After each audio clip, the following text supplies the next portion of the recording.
Nee, barcodes er vanaf gehaald. Deze fiets, hè?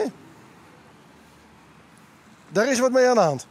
Zo worden van de morgen op Squalemienskip Comenius in Ljouwert een peer 100 fietsen controleerd.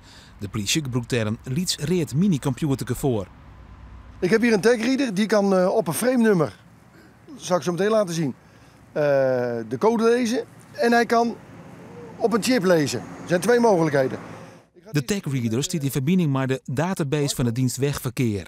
En zo kan jongen worden als de fiets stijlen is. Maar dan moet er wel onjefte dien wezen. Een kwart van de mensen die slachtoffer binnen van fietsendiefstal, die doen ongiften, maar de rest eigenlijk net. Heb je al een idee waarom mensen dat dit om jou?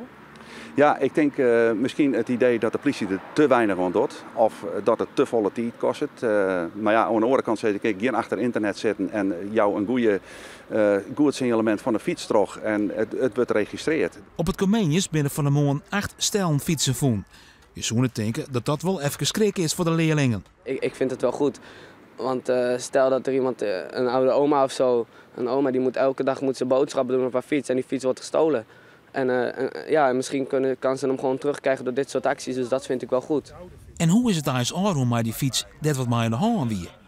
Nee, hier zit geen transponder in. Nou, je hebt mazzel. Je mag weg.